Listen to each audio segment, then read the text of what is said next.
Hi అందరికీ నమస్కారం. Welcome back to యుక్త వ్లాగ్స్. ఈరోజు క్రిస్పీ కార్న్ వడ ఎలా తయారు చేయాలో చేసి చూపిస్తున్నాను. దానికి మొక్కజొన్న కండెల నుండి ఆ మొక్కజొన్నలు అనేవి అన్నీ తీసి పెట్టుకోవాలి.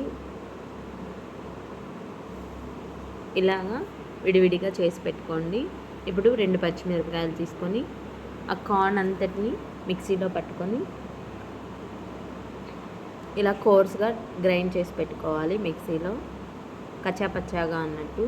మరీ మెత్తగా దంచితే బియ్యం పిండి ఎక్కువ పడుతుంది, టేస్ట్ అంత బాగోవు. ఇలా కలిపితే క్రిస్పీగా వస్తాయన్నమాట. ఇప్పుడు ఆ కోర్స్గా గ్రైండ్ చేసిన దాంట్లో క్యాప్సికమ్ ముక్కలు, అల్లం వెల్లుల్లి పేస్ట్, కట్ చేసిన ఆనియన్స్ చిన్న చిన్న ముక్కలుగా కట్ చేసుకొని పెట్టుకొని వేసుకోవాలి. నెక్స్ట్ టేస్ట్కి సరిపడా సాల్ట్, చాట్ మసాలా, గరం మసాలా.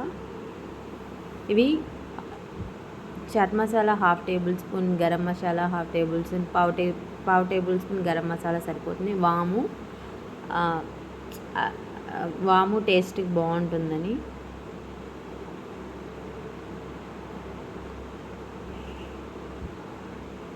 కరివేపాకు, టేస్ట్కి సరిపడా సాల్ట్ ఇవన్నీ వేసుకొని చిల్లీ ఫ్లేక్స్ యాడ్ చేశాను నేను.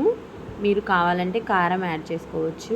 ఇప్పుడు 2 లేదా 3 టేబుల్ స్పూన్ల శనగపిండిని కొంచెంగా యాడ్ చేసుకోవాలి.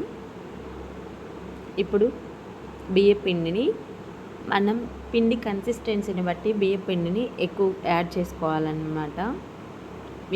మీరు మెత్తగా గ్రైండ్ చేస్తే ఎక్కువ బియ్యం పిండి పడుతుంది. కచ్చాపచ్చాగా అన్నట్టు గ్రైండ్ చేస్తే బియ్యం పిండి తక్కువ పడుతుంది.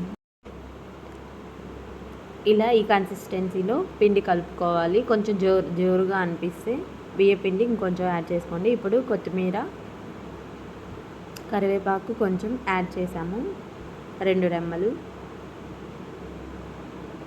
ఇదంతా మళ్ళీ బాగా కలుపుకోవాలి.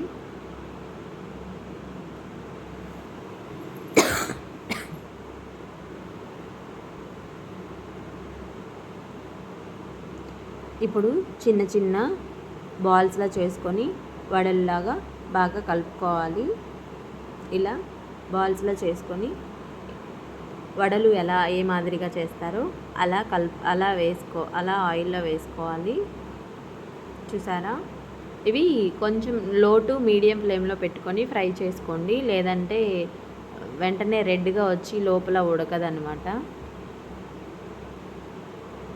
ఇలా ఈ విధంగా వడలు అనేవి తయారు చేసుకోవచ్చు. చాలా క్రిస్పీగా ఉన్నాయి. వేడి మీద తింటేనే చాలా బాగుంటున్నాయి. చూసారా మొత్తం ఎంత బాగా వేగిందో? టేస్ట్ అయితే అదిరిపోయాయి. మీరు కూడా ట్రై చేసి నాకు కామెంట్ రూపంలో తెలియజేయండి.